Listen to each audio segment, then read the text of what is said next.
네, 안녕하세요. 원장 박진용입니다. 자, 오늘은 액지증에 대해서 정보를 드리려고 영상을 촬영하게 되었습니다.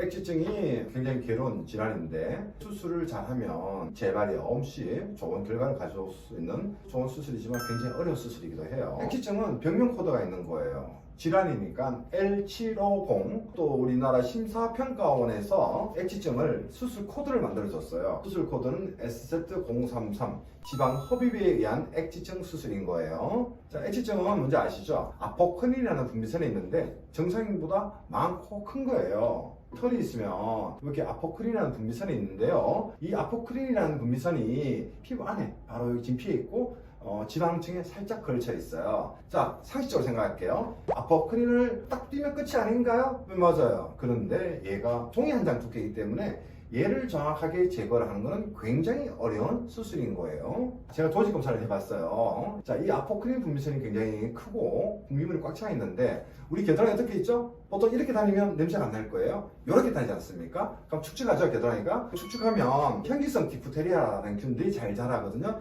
얘가 털을 타고 들어가서 여기에 아포크린 분비선 안에 균이 자라서 특이 냄새 나는 거죠. 이제 다한증과 액지증은 다른 거예요. 다한증은 땀이 많은 거예요.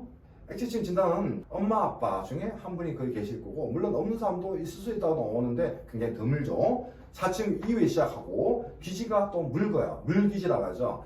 대부분 다 있어야지만이 액지증이고, 간혹 와서 오셨는데 냄새가 난다는데 제가 해보면 액지증이 아니고 그냥 땀 냄새나 또는 피지 냄새인 경우가 있어요. 그런 경우에는 뭐 피지 냄새는 수술하는 게 아니거든요. 땀은 사실 수술보다는 보톡스로 하면 6개월간 땀이 주니까 되게 좋아요.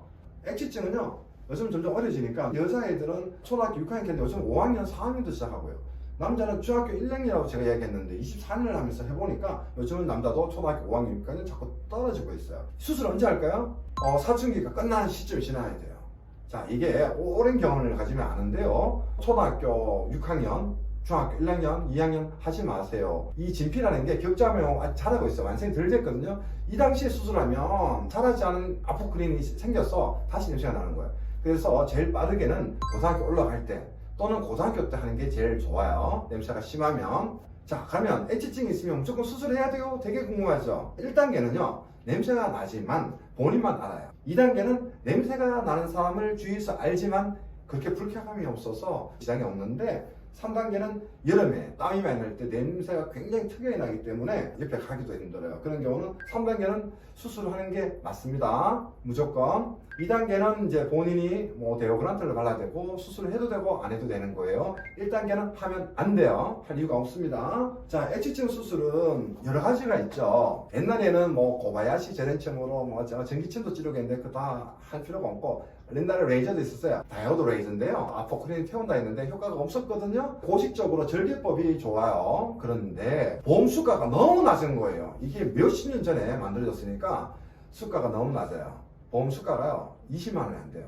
본인도 안 가면 더 적죠. 근데 뭐 우리가 비급여를 합법하면 뭐 돈을 받는 병원이 있는데, 그보다는 의사들이 수술이 힘들고 부작용이 너무 심한 거예요. 절개를 많이 째야 되거든요. 그러다 보니까 흉터 문제. 두 번째로는 절개 바깥쪽 부위는 가쪽에는 수술이 힘들어요. 절개를 했을 때. 그에 대한 문제점. 세 번째로는 이제 하고 나서 혈종이라든지 부작용이 작용한단 말이에요. 그래서 이제 점점 없어지는 추세가 되고 있습니다. 이제 지방 흡입 방식이 이제 수술 코드가 생겼단 말이에요. 그래서 많이들 선호를 하죠, 의사들이. 근데 지방 흡입 방식은 단순하게 지방 흡입 넣어가지고 그냥 흡입만 해가지고는 효과가 없어요. 그래서 여러 가지의 기술, 노하우가 필요한 거예요. 파템이라는 흡입 캔러가 있는데 이걸 흡입하는 거예요. 자, 여기까지 하면 지방 흡입에 의한 액지증 수술은 맞아요. 단 효과가 없어요. 물론 또 지방 흡입에 들어가는 장비가 되게 많아야 되는데 단순하게 지방 흡입만 탁 하다 보면 효과가 없고 다음 재수술은 안 되는 거예요. 지방 흡입은 한 가지만 기억하십시오. 평생 단 한 번만 할 수 있는 수술이에요. 두 번째 수술은 굉장히 어렵거든요. 처음에 잘해야 됩니다. 만약에 수술했는데 퇴원 방식을 한다면 굉장히 하기 힘든 거예요. 자, 한 가지 더 팁을 드리겠습니다. 지방 흡입은 재발이 있다고 알고 계시죠?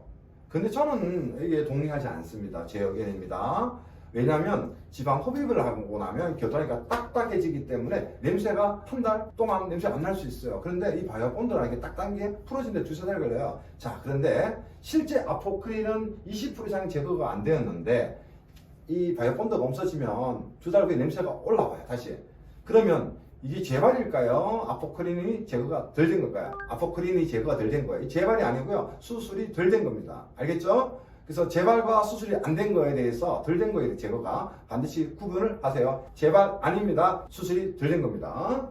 그래서 이제 의사들이 지방 흡입을 하면 흡입된 게 속에 진피가 남아있는 경우가 있어요. 그거를 이제 큐렛이라고 하는데 그걸 끌어내야 돼요. 이것도 지방 흡입의 한 과정입니다. 왜? 흡입한 게 남아있으니까 끌어내야 돼요. 큐렛. 의사가 경험이 많다면 자 이것만 해도 뭐 60% 70% 이상 제거되는 가능해져. 근데 이제 잘못 긁으면 피부에 손상이 올 수 있기 때문에 진짜 경험이 많은 의사를 찾아가십시오.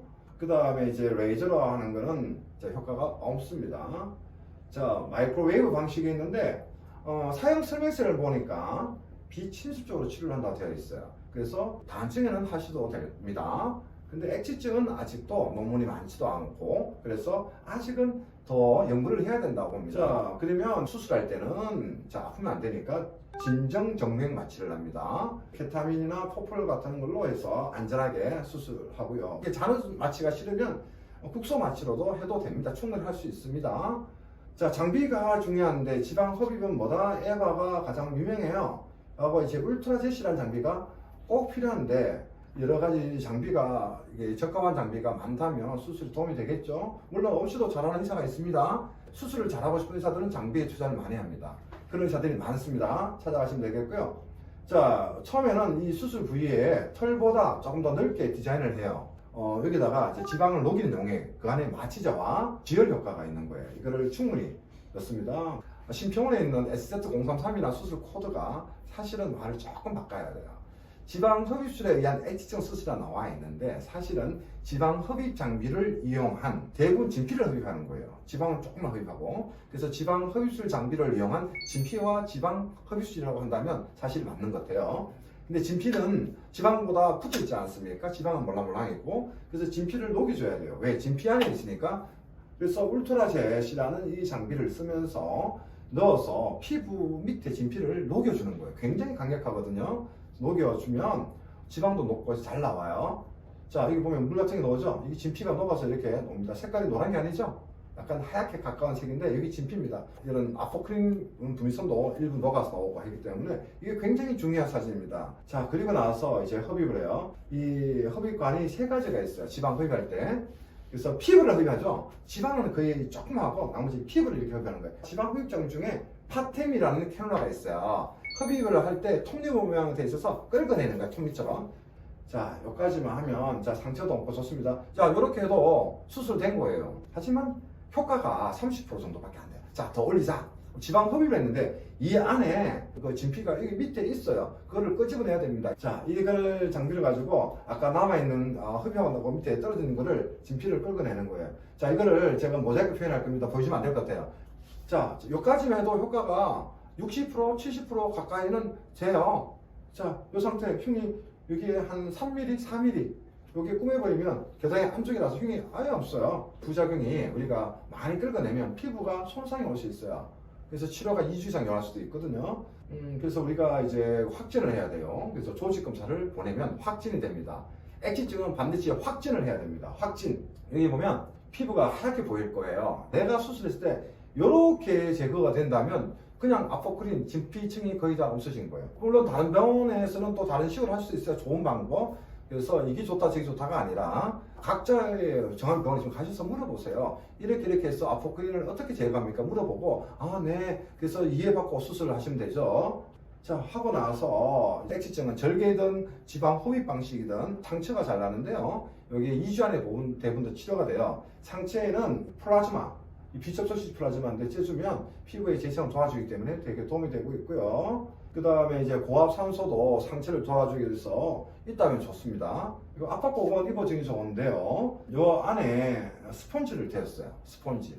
그냥 압박고감 이게 제압이 안 되거든요. 그래서 압박고기에 끈을 달려 있고요. 여기 스펀지를 넣어서 잘 됩니다. 한 3일 또는 4일 정도 입으면 됩니다. 그래서 수술하고 압박고를 입으시면 다음날 출근하기 좋은데 이 팔자등대 있죠. 이렇게 하면 이게 되게 힘들어요. 그래서 어딜 가시더라도 액취증 전용 압박복을 맞춰달라 하세요. 압박붕대 하지 마십시오. 굉장히 불편하고 피부에 손상이 굉장히 많이 옵니다. 자, 액취증 이제 겨울에 되게 많아요. 1월, 2월 달에 제일 많이 오고 방학 때 여름 방학 때도 두 번째로 많고 그래서 액지증이 3단계라면 수술을 하셔서 기분 좋게 사십시오. 진짜 게으른 병인데요. 알겠죠? 또 항상 액지증에 대한 지식에 대한 궁금증이 있으면 항상 문의 주셔도 됩니다. 도움이 되실 겁니다. 감사합니다.